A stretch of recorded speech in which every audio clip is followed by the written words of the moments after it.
I had to ask myself that question. Is everything I'm doing in my life aligning with this place, aligning with my purpose? So many of us never ponder it. So many of us, the question of what does it mean to even align with yourself is elusive. You can reinvent yourself like that. It doesn't only benefit you. I think it transcends how you show up with your family. I think it transcends with your spouse and probably makes everything better. Am I right? Very hard as mothers. It's very hard as parents. It's very hard to say, this is kind of detracting from what I'm trying to be here. And this is not. Is this relationship supporting my growth as a human, right? Welcome back to the Happy and Human podcast. I'm your co-host, Dr. Seema Desai, and I'm here with a very special guest and also my co-host, Dinesh Melwani. How are you, Dinesh?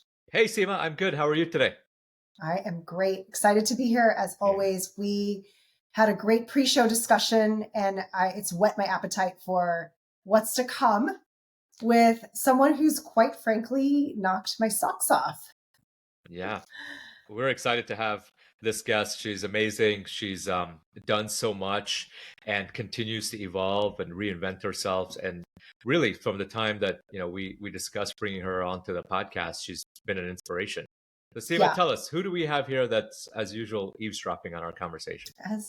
Well, we have with us, before I actually introduce our guest, I just want to say, listeners, this episode is going to be a great one to build on. If you didn't catch our duo episode, just Dinesh and myself, we did an episode called Your Next Best Thing.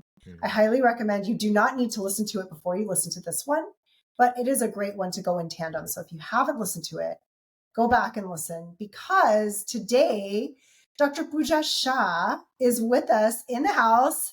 Puja, how are you? I am good. I love being here. Thank you for having me. Thanks for coming on. It's been a long time coming. We've been a lot of back and forth with making sure our schedules align, and yet finally we're here. So welcome to the show. Thank you. Yeah. So Dinesh, I know Puja and I actually had connected pandemic time. And we've done a few Instagram lives together. And the reason we connected was because we're both dentists who are yoga and mindfulness enthusiasts. So that's how we actually connected at first, and just kind of expounding. Puja, what were our lives about? I can't even. Oh my gosh. I think we did. I don't even remember. There was one on something about holistic living or something, I think. Yeah. Did we do like the non-toxic toothpaste and we must have. Yeah. Were you guys doing the tooth talks? Yes. So that was me and Deep Shah, who's a pediatric dentist. Okay. So Darsh, for those of you who've listened to the podcast and caught Dr. Darsh's episode, the tooth talks was with his brother, but Puja is also on this bandwagon of reconsidering the Crest and Colgate choices for maybe different ones that will support your oral health better. But that's not why we're here. No. Tooth Talks is not why we are here today. Puja, do you want to give the introduction to who you are and what you're about, or I can read what. Okay, so for those of you who don't know, Dr. Puja Shah is a philanthropist. She's a visionary poet. She shares her voice through written and the spoken word, guided meditations, and teaching. She holds a graduate degree in dental medicine from Tufts, and then found the courage to pursue her passion for writing. So along with 3 yoga teacher trainings, Puja has received countless education in various forms of yoga, meditation, and ancient wisdom, and currently lives in Southern California with her family. She's president. Okay, I've never met someone who does all of the things. And I don't know, Puja, if you're doing all of them at the same time, but you are president of the Shah Education and Exploration Foundation, SEEF, which is a nonprofit that transforms lives through education and exploration. You're the co-founder of Deep Origins, which is digital media marketing and e-commerce. You're the chief content officer for Project Yourself, which is an organization that brings about ancient wisdom and teachings to the modern world through their online store that features wearable items, home decor, and conscious training programs to people worldwide. And you're also one of the co-founders of the Chai Mamas, which many of you may know. And that's a platform that connects with and inspires women to lead a positive, healthy, and culturally infused lifestyle. So welcome to our show. I forgot one thing. You're also an author. So I'll let you talk about that. Yay, thank you. I know. It's funny when like it's listed out and I hear it, I'm like, oh wait, that is a lot of stuff. But it's been many years, so it's just been building and building, and it's just about. I told someone when I turned 40, I had this like crisis, and I'm like, it's fine because I'm 40, and when you're older, you do a lot of things. So yeah, that's part of. But yeah, I'd love to share a little bit more about my book. I wrote this novel. I got published, debuted October 2022. And it is something that almost took me, I want to say, because I wasn't working on it all the time, it took me over a decade to complete. Really working on it a lot in the last 5 years. But yeah, it took me a very long time. And the blessing of being home during the pandemic and not running around in a busy public health dental career, and just being able to pause, I was able to say, well, let me take something out that really gives me motivation and being just happy. And so I took it out, and since we're on this amazing podcast about happiness, I every time I worked on it, I just felt part of me fulfilled. And so I would just sit there working on it, working on this manuscript I had started many moons ago. And then I ended up having a manuscript. And I say suddenly because it really was, I wasn't sure. I didn't have a process like now I do with, my next book, but I didn't have a process of how I'm going to write it. I just kept working on it. And it was almost this calling and desire and ability because I had space for it. And so then I completed it. And then the hard part came. I was like, now what do I do? I didn't know what to do. And that's when I really had to turn to and humble myself and turn to the people that knew what they were doing. And I'd just reach out to people I knew had published books. I started going to conferences. Everything was on Zoom at that point during the pandemic. So I was at the New York Writers Conference. I was on, Michigan. I was on all these writers conferences.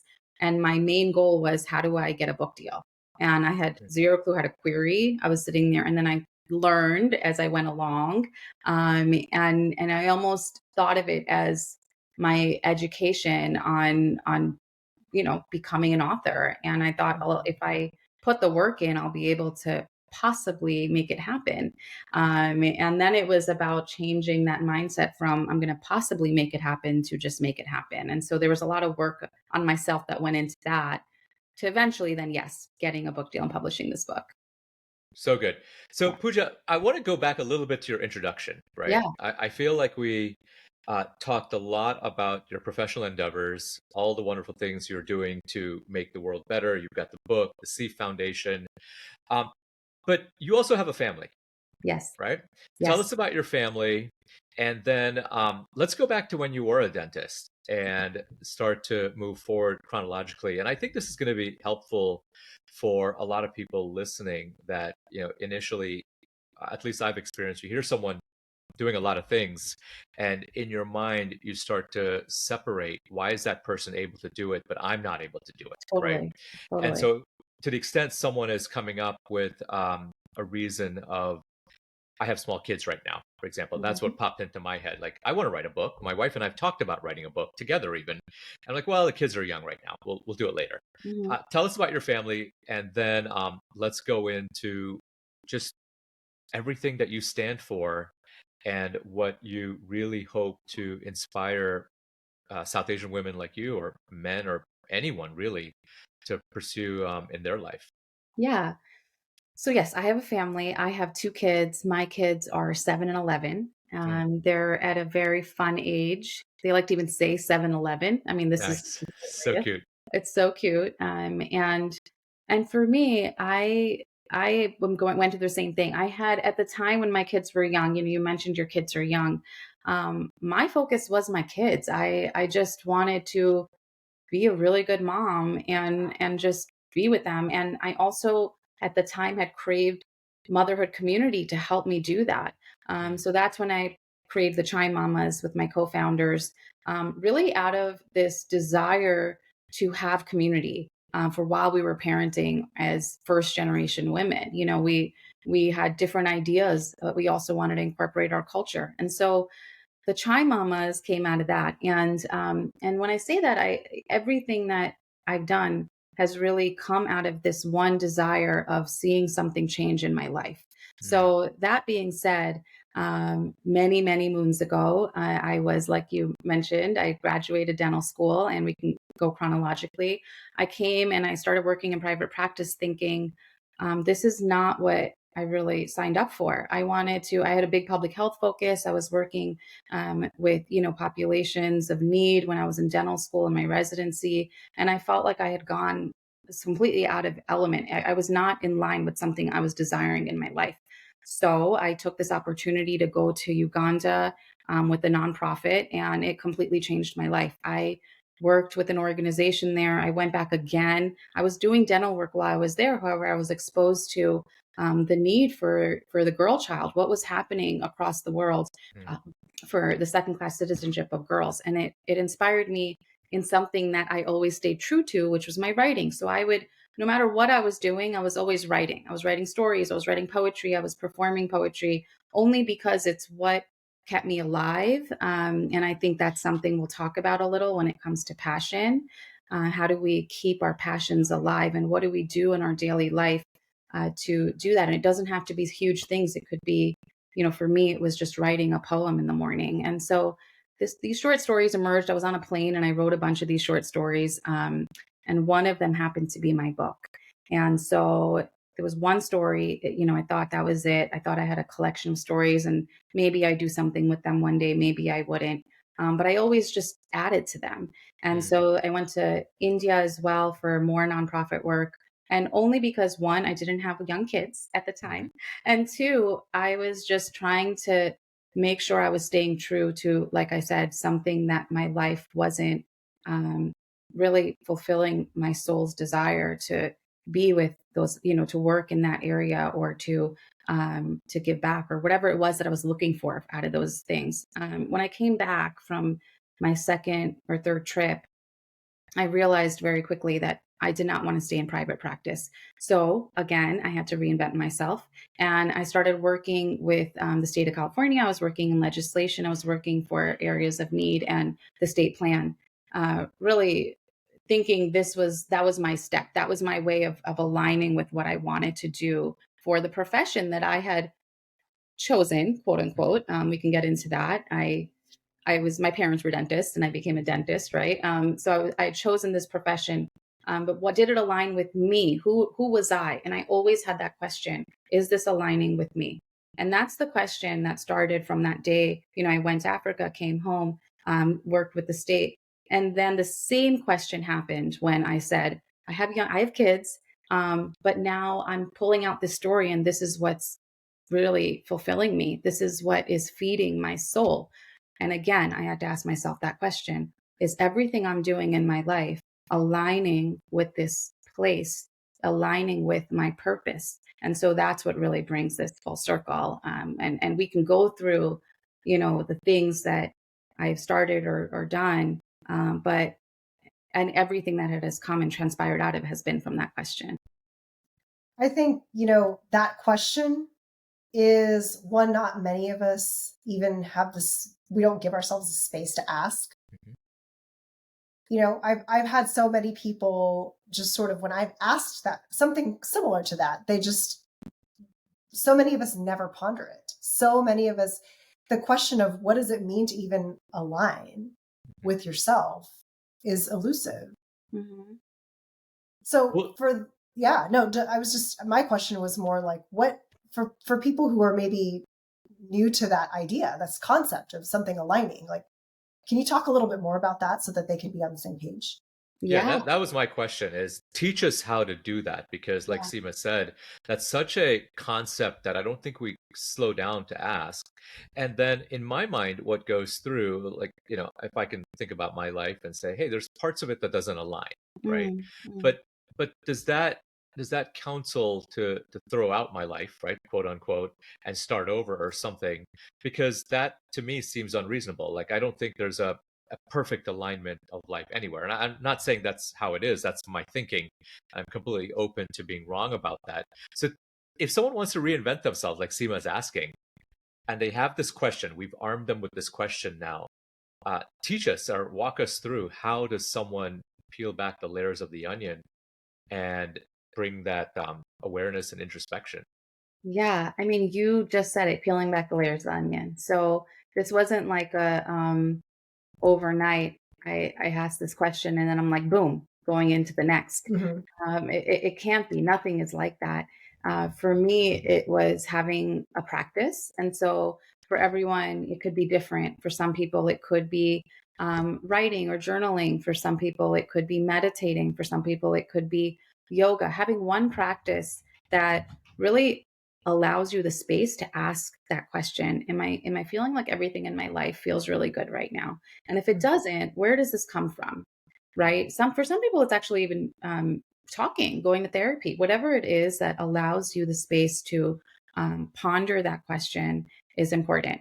And for some people, that feels hard because, well, how do I make time for that? How do I make time to have some sort of introspection? And I get it because we're all busy. I mean, see the hats. We have children, we have families, we have obligations. Um, for me, it started being to understand what are the obligations and things in my life that uh, that that are more deterring versus growth oriented. And so sometimes it's like being, I started realizing before we got on, we were talking about what we would outsource. And so for me, it was, well, I don't necessarily have to be the mom at school that makes all the baskets for all the teachers. I may like and want to be part of it, but hey, I'm gonna just contribute. I'm going to send a Venmo and move on and be happy that I contributed. And really knowing what that is, it's very hard as mothers, it's very hard as parents, it's very hard to say this is kind of detracting from what I'm trying to be here. And this is not. And so doing that with everything in your life. And it's not like this equation. I'm not saying like this is what's going to make everyone become, doing what they want to be passionate about. But starting there, starting to have something where you give yourself the time. It could be, I mean, for, everyone, some people are like, well, I don't meditate. Well, some people take walks in quiet, being quiet, and that is a meditation.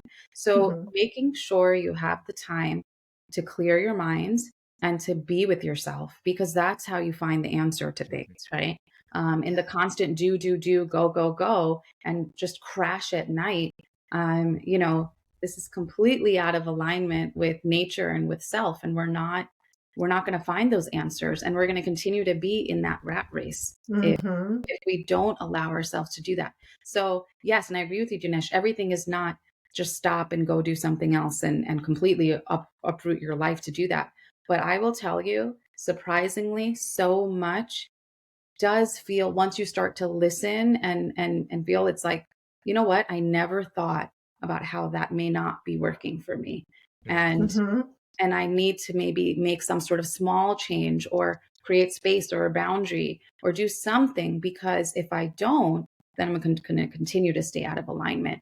And so this alignment, it's not necessarily this physical thing it's actually a feeling. It's actually going inside and how do I feel? And we are Hmm. not taught in this culture to listen to that. We're taught to just keep going. Yeah. Yeah. No, I had a client actually recently. We were working on just this, right? Like, how do I know when I'm in the right frame of mind to be able to make big life decisions, but then also the little ones, right? Like, and it was so interesting. My client was she's a runner. And so what fell in line for her was there's not a yoga practice, there's not a meditation practice, there's not a, you know, but for her it was, oh, that feeling when I'm finally like past that initial ick of getting out on the road, I'm past that hump and now I'm like in this runner's high, right? That's what landed it for her. So just Yep. for the listeners out there, it really could come in whatever form. Some people it's Dinesh, I know you're like big on grilling meat. Like maybe that's where you feel like more at one and at peace to where you can hear these little insights for yourself. I don't know. But just to encourage the listeners, like it's not about being in a cave somewhere isolated and feeling like you're completely in these like aligned there's a point of balance and a point of perfection, and there's a very narrow range for wavering beyond that. It's not like Yeah. Exactly. I think from a more practical perspective, like how I think about it, it's allowing yourself to be bored for about 30 minutes so that all that. of the thoughts and things that are grabbing for your attention can come in and out. And then when those quiet, then you can create the space. And whether you're walking or grilling or meditating or doing yoga, I think the space for me is the time after the distractions have been addressed, right? Like in your Mhm. mind at least. But I wanted to go back. You Yeah. mentioned about not being the mom at school who does the baskets and things like that. Yeah. And I think that's totally relevant. I think that's such a great analogy, but Yeah. I think it's also relevant for men and for dads. Yes. And I'll tell you where it came up. I used to work out at a gym in DC called Ambitious Athletics. Great guy, Carmen Sterniello. And this was when we were pregnant with our first kid. And I was this was going back 2014, I think, so almost 10 years ago. Wow. Um, I was talking to him about, looking forward. We're having a son. I'm excited to like coach his basketball team and his soccer team. And he looked at me, and he didn't have kids at that time. And he looked at me and was younger than me. And he said, "Why would you coach the teams?" And I didn't have an answer. He's like, "Why would you just not sit in the stands Mm. and enjoy your son playing?" That's Wow. always stuck with me. Wow. And I the answer that I came up with is because I thought to be a good dad meant being so involved in your kids that you were showing up and coaching, right? So Mm. long story short, I did coach, and I am incapable of managing my kid, and further terrible at managing multiple kids on a team, right? And I even joke. I mean, like, no one's good at everything, right? Can we all agree with that? Raise your hand. Yeah. No one is perfect at everything. My thing is I'm a bad dad, and that's okay, right? I'm not a good parent. That's totally okay.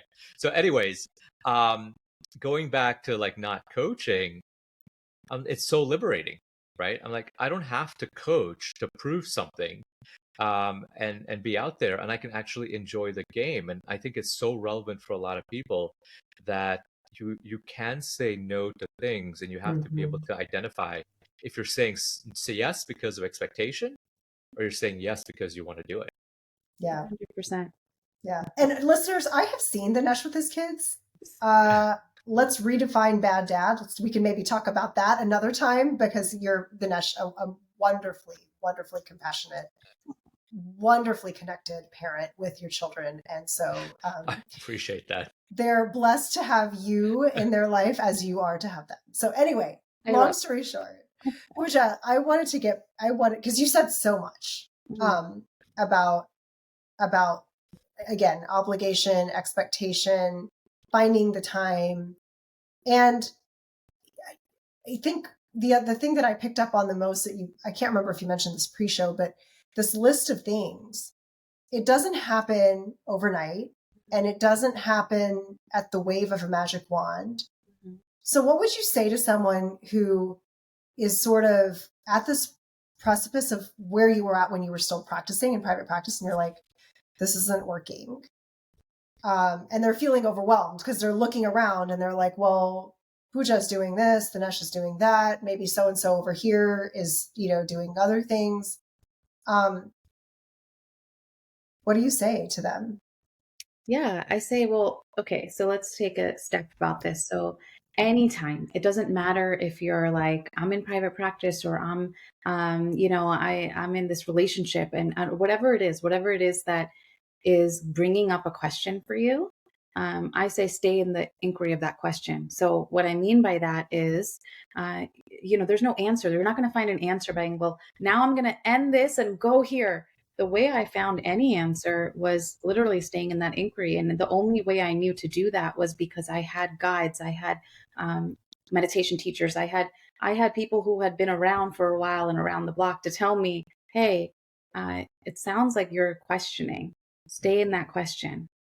And so once you stay in that question in whatever way you do, you find tools that help you bring it out. So whether it is going to maybe a yoga class, going for a run, going fishing. I know someone who, he loves fishing. Whatever it is that allows you to be and get clarity away from your everyday life. I'm not saying you really do. If you're in that point and you're like, shoot, I am really questioning this, you need to remove yourself from your everyday life for a second and think about this. And what does that mean? And it may not be for a whole retreat or, you have little kids and you can't get away, but take some time for yourself because you deserve it.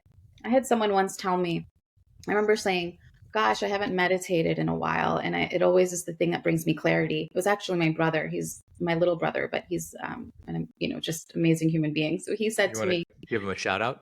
oh yeah. So he's also not on social media. I'll give him a shout out, but I'll send him this link on thank you for this inquiry that you gave me.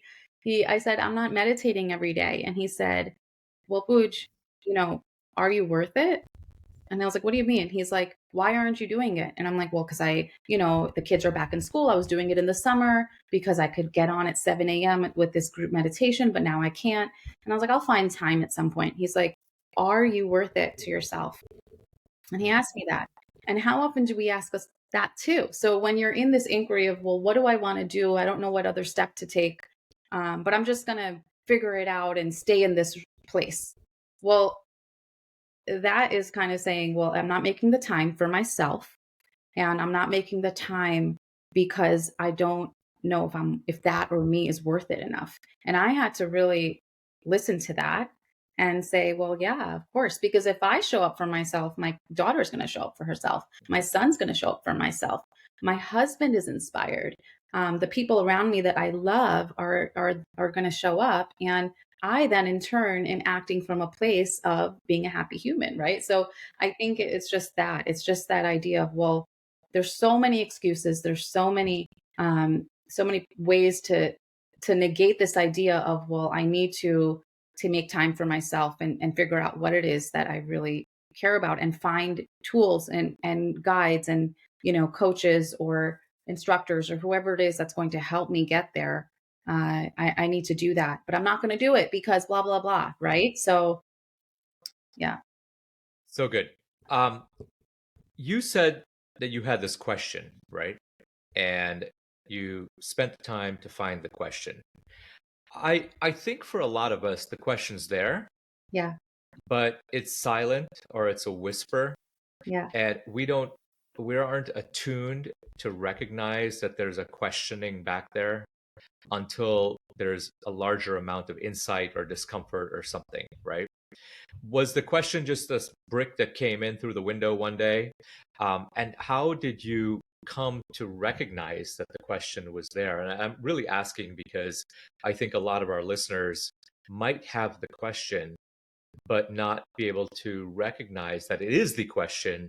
And as a result, sort of gloss by it because there's dishes to do and there's Thanksgiving coming up and there's holiday travel to plan. Yes. And I don't know that I have to answer this question. You're absolutely right. And it's different for everyone, but for me, I needed to quiet my mind and I didn't know I had same thing. It was like this tiny question, like, am I really happy like doing this? I'm not sure. I think so. I think so. I think working for this state and doing all this legislation, I'm doing something, I'm aligned with giving back. But I had this little question of, is it really me? Is this really who I am? Am I being true to puja, right? And that really didn't come until I went to I had gone to a silent meditation retreat. It's a 10-day retreat. It's called Vipassana meditation, and that kind of just brought me more clarity. I was still working at the time, so the clarity it brought me was stay true to your writing, and it brought me a lot more clarity, right? So I got there. The thing that did it for me is I worked with plant medicine. My husband is a huge proponent of plant medicine. Um, and that just took me out of the control of even in meditation, you're focused and you have this beautiful experience. But for me, I needed to go deeper. And I think, I always think of that quote in The Matrix. I don't know. I don't know if like everybody watches The Matrix anymore, but back in my day, we used to watch that movie. And so, so you It's a know how, movie, guys. It's a movie. right? I was like, yeah. So it's like, one, it's like you take the blue pill, the story ends. Wake up in your bad, believe whatever you want to believe or something, right? And then you take the red pill, and I'll show you how deep the rabbit hole goes. Well, you guys, I went down the rabbit hole because I needed to know, and I was at the right time. It was at the time I needed to be. I had a successful career. I was like everyone's dream career if you were in public health dentistry. It was like, but I knew there was something, and I wasn't going to find it by just just being there. And I'm not sure, maybe if I didn't, I wouldn't have gotten the book deal. So I don't know. I don't know if that's the case or not, but I needed to go down there and use something else. And that helped me bring more clarity. And then it allowed me to deepen my experience in my meditation. So, that's just what kind of helped me get to where I needed to get to in a very candid response. Yeah, and I think the candid is what's appreciated, right? Because we don't want the rehearsed perfect answer. We want the real one, the one that worked for you, because maybe there's something that will help other people. And then what I wanted to sort of draw out was, you mentioned being in the question, which is also a phrase I don't think I would have understood. To be quite frank, like maybe 10 years ago, my doctor brain would have been like totally rolling her eyes. The plant medicine, I would have had a huge eye roll. And because I think it makes people uncomfortable, right? To not have the answer, or to the fact that there's an alternate way that doesn't fit the paradigm that you were fed, right? And so I just sort of wanted to bring about the question of, it's really scary and uncomfortable to not know the answer. And here you are saying, well, I chose to stay there. Right? That's enough for a lot of people to be like, peace, I'm out. What are things people can do if they're finding themselves in a similar place to just hang on through that discomfort a little bit so they can get to the magic on the other side? Yeah, I love that question. For me personally, it was building relationships. I mean, I had my husband, but also with other new women that I had to meet and think outside of the box on who I wanted as my support system, who was inspiring me, and allowing myself to believe in myself, right? And so it was a lot of that. With my husband, it was really like a new point in our relationship because I came to him with this, and it was different. We were really comfortable. I had this great job, I had insurance, like everything was great, and then here I am, like, I'm just not sure, right? And so the vulnerability of that was really different for us, and we had to make a plan, obviously, as well financially, and figure that out. But to really work with the person that you trust the most, whether it is your partner or your sister or your father or whoever it is, because when you are in that place, you don't want to feel alone. And it's not that I felt alone, but it was just it was here, and it was big. It's like big emotions, big everything. And I needed to be with someone I could trust to work it out and talk about it. And so that could even be a therapist for someone. So I say, if you are going to go deep into that rabbit hole like I did, make sure you have a support system. Make sure you're able to work through it with someone so that when you do make that transition, when you are going to go into something completely new, you go in with the most amazing, fresh feeling. And that's what happened for me. It was really beautiful. It was getting there was hard, but then when I did, it felt really good. And even right now, it's the practice every day. I am not I'm not, I'm so new at this. I'm still humbled in this new career of being an author. And I have to remind myself daily that it's going to take time to be whatever it is that I envision. But knowing that I'm going to be that because I believe it is all that really matters. And so, yeah, it's still a practice because there are moments where I'm like, oh my God, what am I doing? And all that. We all have that. But I think it's just coming back and having the right people around you to remind you of where you are. Take a moment and talk to the people around us. right? To talk to the wife or the husband or the friend or the parent. And you could use me as an example. Let's say I went to my wife, Anjana, who listens to all of our podcasts, and said, hey, I got this question that I want to sit with. And in my head, I'm like, she's like, you need to go back to work. Like, we don't have time for questions, Dinesh. The time for questioning was before we got married.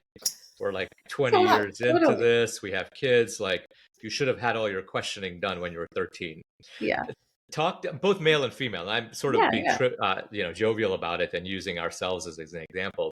But what can you share from your experience and from your husband's experience to help the partners and the spouses to be supportive in helping someone go through that, as opposed to having what might be a reaction which isn't conducive, which is like, what do you need to figure this out? Like, do what you need to do, but come on, get with the show, right? Get with the program. This is what I signed up for. Yeah. No, it's a great question because being in comfort is really easy. Mhm. So for anyone, for whether it's your partner or your parents or whoever it is that you're you might shock when you're like, hey, I want to do something completely different. For me, because it was later in life, I did have a plan. I'm not. I wasn't gonna just like dive. I was like, I want to publish this book. I want to write another book. I have this going with me.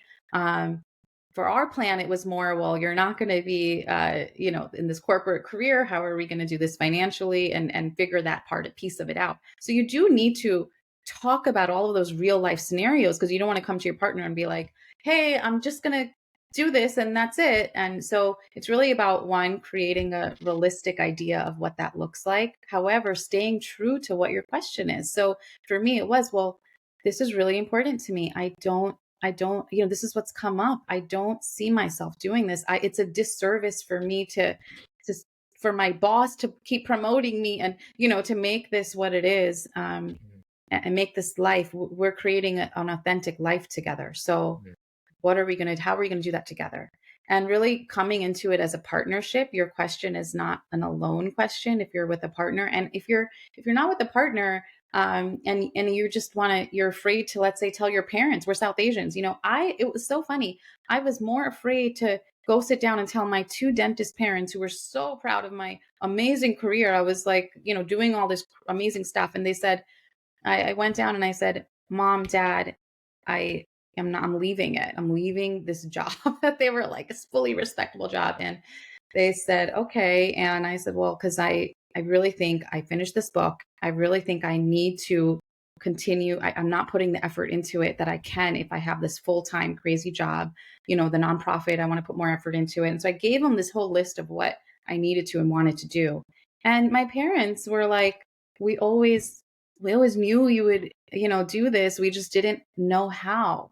And Mm. so it was like the most surprising answer because I'm like, Hmm. dude, like I thought all you ever wanted to be was a dentist because you were a dentist. And so Yeah. it was almost like this reaffirming idea that the universe, quote unquote, or the people around you that really love you, will not be like, Dinesh, you're out of your minds. They'll be, if when you come to it with that vulnerability, when you come to it with, please help me through this.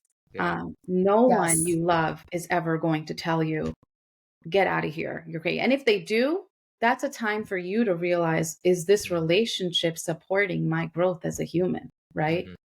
You took the words, I was having all of these thoughts as you were sharing them right out of my mouth because I mean, I think we all have had some semblance of that, right? Where it's not what you're saying, it's the intention behind what you're doing and saying. And so when you come at it with, this isn't working for me, and I'm looking to lean on you to help me figure it out, is very different than, this isn't working, I'm throwing in the towel, I'm done, and now you're going to have to just clean up my mess with me. That's Mhm. not the same. But it's also, brings me back to the episode, the Nesh, that we did about expectations, Yeah. where, when you do get a reaction that is not supportive, just, I feel like for me at least, it was helpful to recognize that when it was someone saying no, like a close family member or someone who didn't understand why I couldn't just like suck it up because I've already gone to school and paid all this money and like I'm already there. So why would I stop? Mhm. It's their own fears that are speaking, right? And or it's their own really truly genuine concern for your own well-being, and they don't know how to reconcile that. It's a pattern disruption that's scary, right? It's So yeah, I mean, just for people who are fearful of that, to give people in your space, in your network, time to acclimate to the idea that you might be shifting into another identity, just give them some space and some time to accept it. And if they still can't, then absolutely question, like, how is this helping me, or help, whatever. But I just thought that that was great that you said that. Yeah, so good, so good. I'm reminded of a quote. I can't remember from where, but it's like evolve so fast that you have to reintroduce yourself. mm, And as you're talking, I can only think about it that, a couple of years ago, you were introducing yourself as a dentist, right, Puja? yeah. And now you're introducing yourself as an author. And the the self-confidence, the pride for yourself, the self-esteem that you derive from knowing that you can reinvent yourself like that doesn't only benefit you. I think it transcends how you show up with your family. I think it transcends with your spouse and probably makes everything better. Am I right? Or are you better off staying with the first identity that you had? Yeah, that's a great question.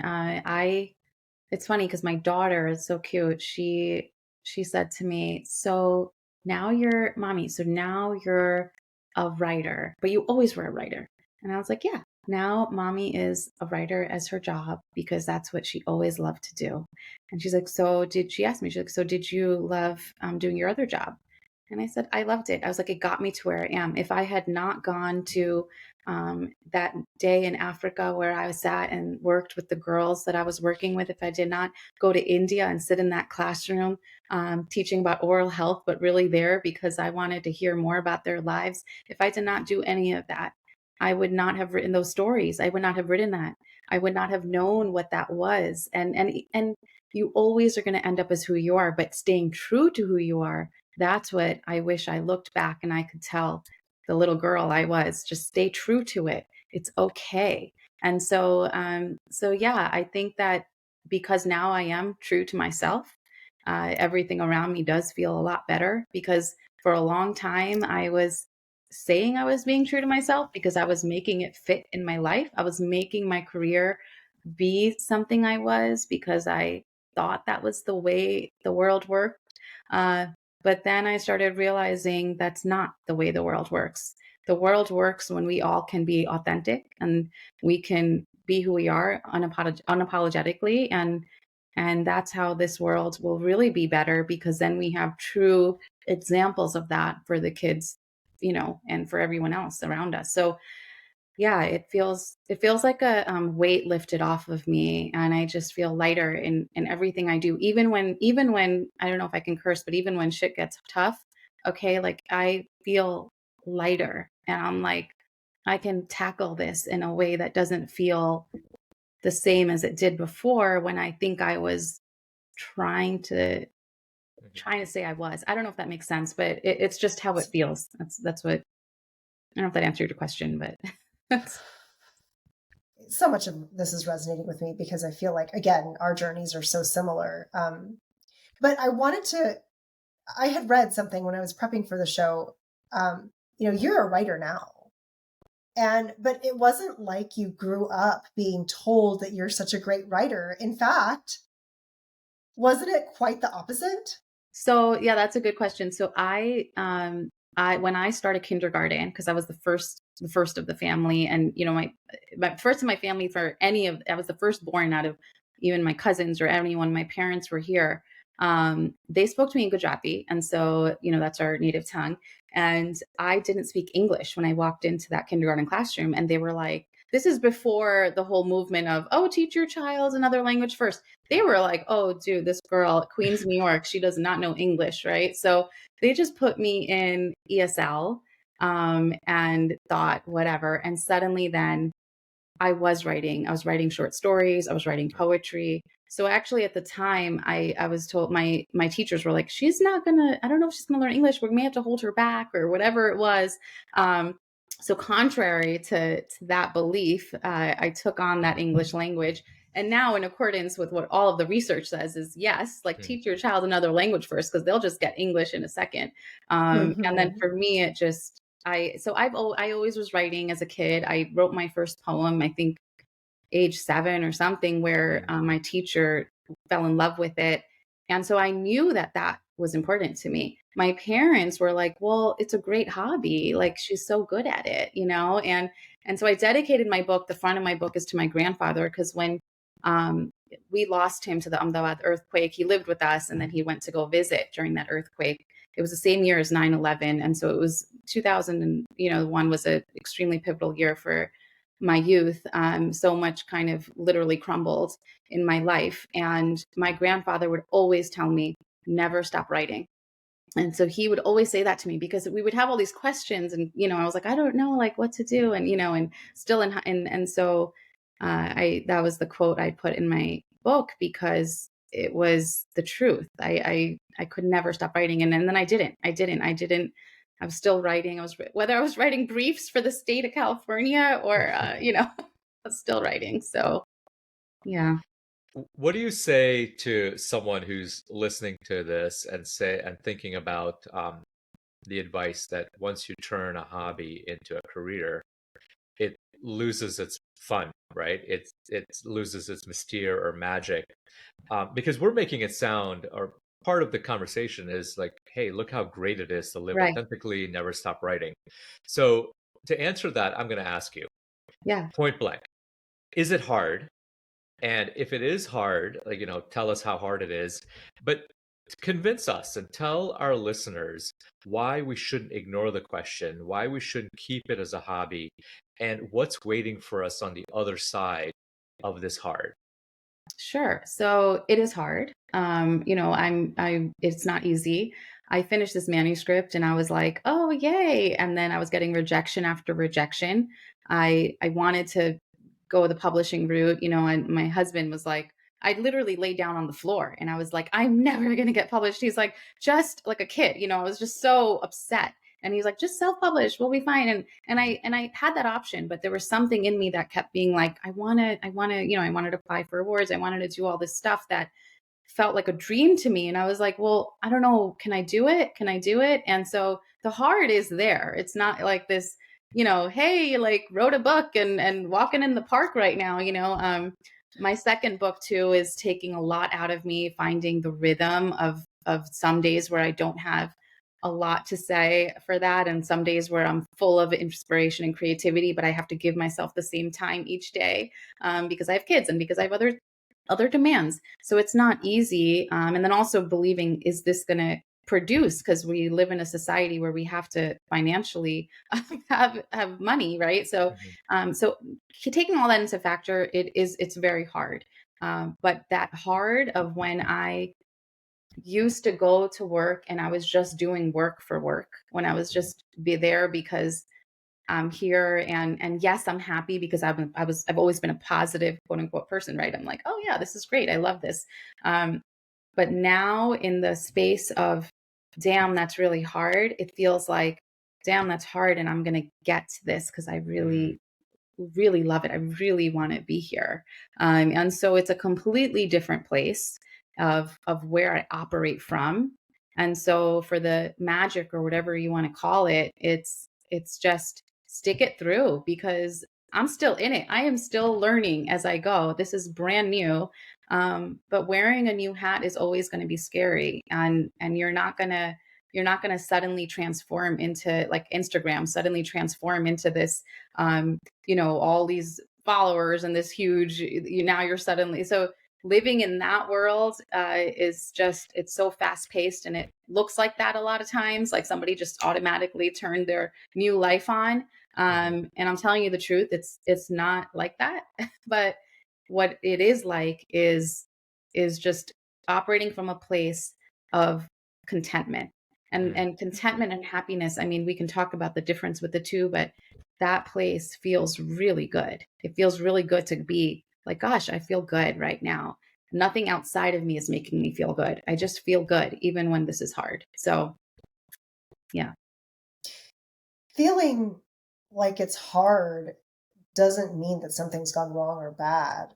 Yeah. I feel like because it doesn't feel good, we want to push it away. But I think that much like you can't have daytime without the night, you can't have the contentment can still be there. It can coexist with feeling hard, with feeling icky, with not knowing necessarily what that right step is, but just to go out and do the thing because it matters enough to you.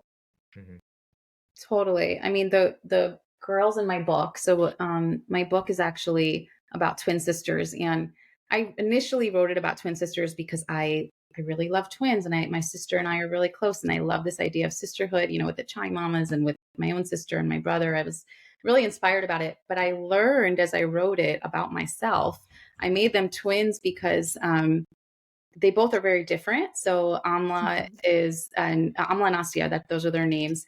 Amla's the one who questions, and she's kind of like, why do things have to be this way? Why can't girls do this? And, and all that. And she's living in India. And Asya is the one who's like, we have to listen.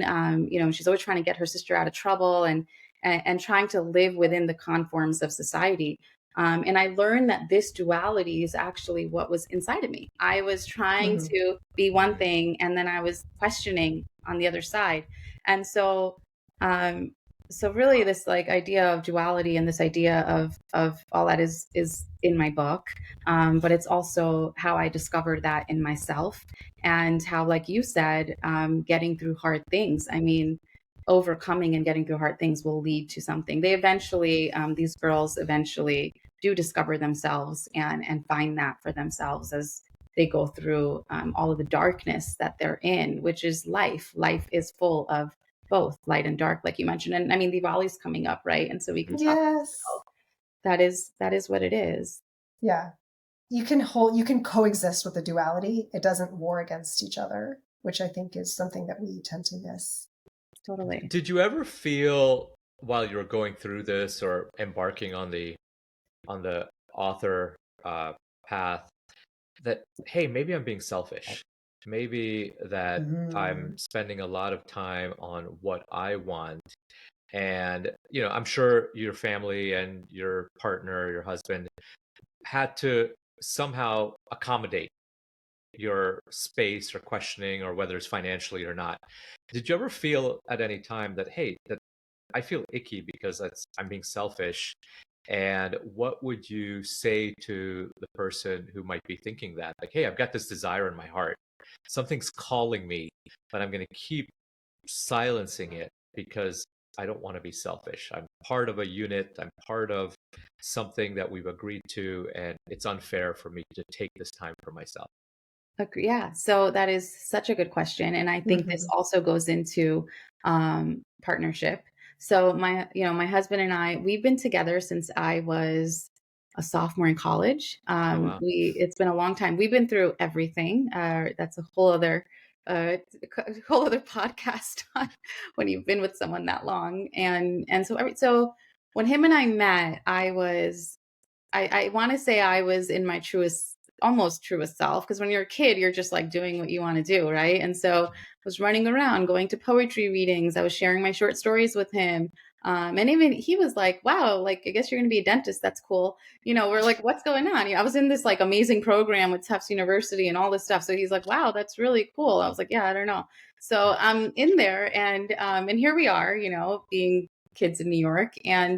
But there was something about him that was really different. He wasn't necessarily the typical, like, going clubbing Indian guy that I used to hang out with back then, right? Like, we could talk about deep things, and, I'd send him like song lyrics and be like, do you get this, what this means? And, all of that. Like, and this is pre-text. I mean, I had to write them out. Okay. Like, for people who are listening, we used to have to put a tape in and listen, and, it was like, or a CD in and like stop it. And it's different. So it was a lot of dedication to talk about that type of stuff. So I look back, and when I felt like that. I felt like, gosh, like, I'm going to shake things up, right? And he's done that with me. So just to put this in perspective, we've done that with each other.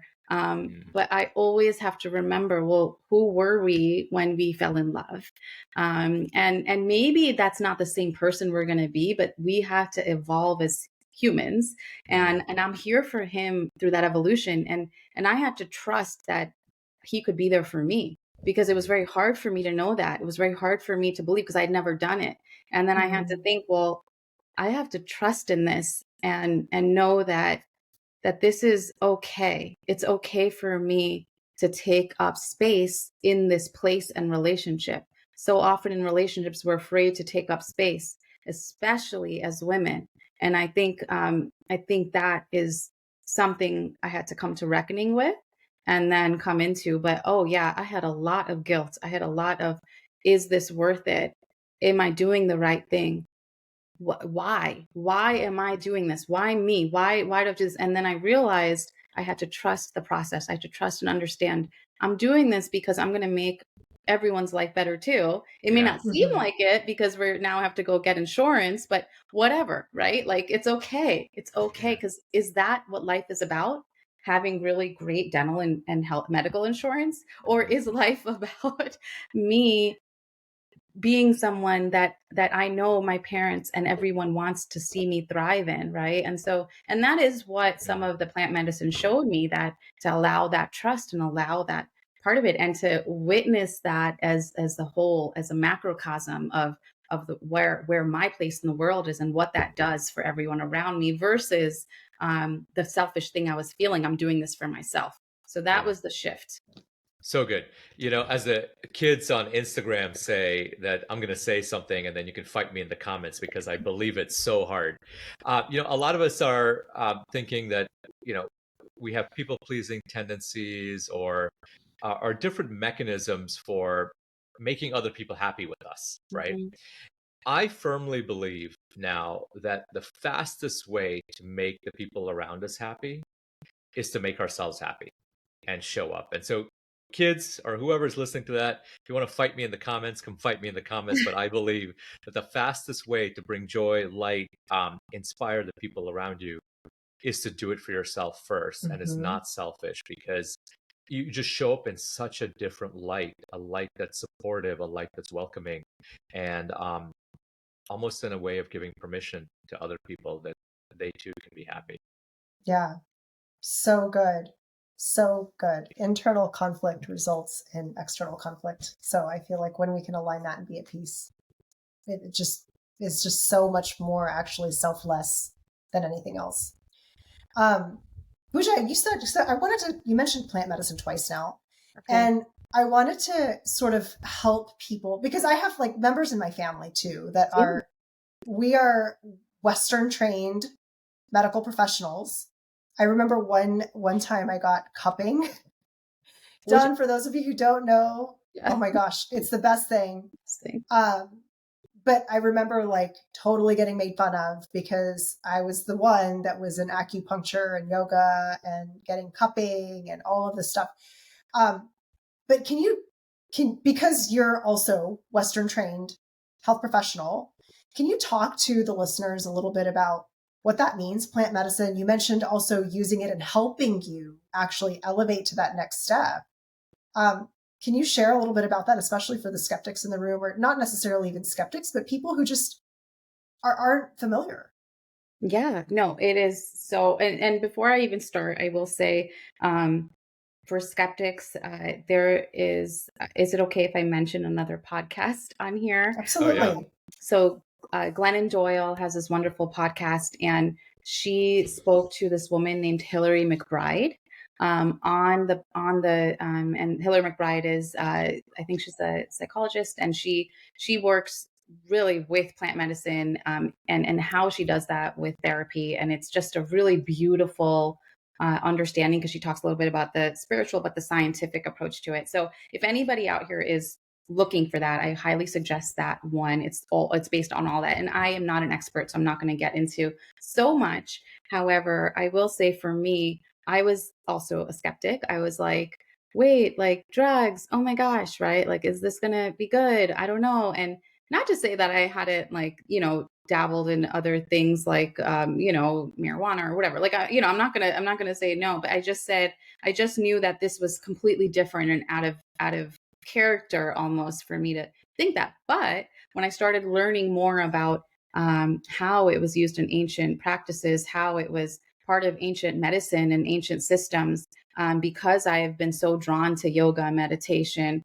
My sister is a doctor of acupuncture, because all of these things have healed us, as well as Ayurveda. So, on a side note, my husband has a documentary out called The Natural Law. It's really his journey of 10 years of healing himself with Ayurveda when the Western medicine failed him. And being trained in Western medicine, I saw it fail him. I was the one scheduling his MRIs and his CAT scans and all of that. So, this idea of trusting something else wasn't new when I did embark on this, because I had had all of that before. However, it is completely different than what we had been working with before. And I had friends, and I had, my husband himself and a few people who I had seen the transformation with them when they had decided to be guided and do it in the true form of ancient technique and practice. So this isn't like call up your local somebody who's in your town who says, "Oh, I can perform an ayahuasca ceremony." This is like, please be respectful and go to the real place of it. And Hillary McBride talks about that too, and how and why that's so powerful. But for me, I really wanted to have the experience of it done in this ancient medicine and ancient practice. And so that is what I did. And it was at a place that was guided. They had doctors on staff. It was it was a very holistic experience with, we were having juice every day, and it was a retreat, really. I had also gone with someone I trusted. I went with my brother. And so for me, that felt better. It's different for everyone. You may want to go alone. But for me, when I went, it was scary because I have kids. I was like, oh my gosh, I don't know. But I had done enough of my own research to feel good about it. And also I had consulted and talked to the place to know enough to feel like, well, this is something I want to do. And I have zero regrets about it because of my experience with it. But I do think it's important for whoever to go and make sure this is something that's calling you. They say in the ancient, scripture that that like for ayahuasca at least will call you. So it will call you to her. And so that idea is something that did happen to me. So it may not happen for everyone, but that's kind of more on the spiritual side of it. And what spoke to me was exactly the breakthroughs that I needed to have and see. And a lot of it is we're harbored as subconscious traumas. I have never had anything really traumatic in my life, but there are these subconscious traumas that I think when we work through in life, our shadows and the things that are limiting us and cause these limiting beliefs, then we can really break through and feel the power of standing in a place of what we call authenticity, as we're overhearing on social media. But to really be in it is to feel it, and it's a feeling for sure. So good. Thank you for sharing that. Yeah. Puja, what a great conversation. I know we always started out with an outline, and then the outline is just a catalyst for so many different topics. You're such a wealth of knowledge, and we really appreciate you coming on, and we can't wait to have more conversations with you. But at the end of every episode, we've got a little bit of a wrap-up tradition here. So the first thing is that, everyone's an expert in something, right? We've all got our lived experiences, and we want you to take, 30 seconds, 90 seconds, and teach us something. It could be anything. Okay.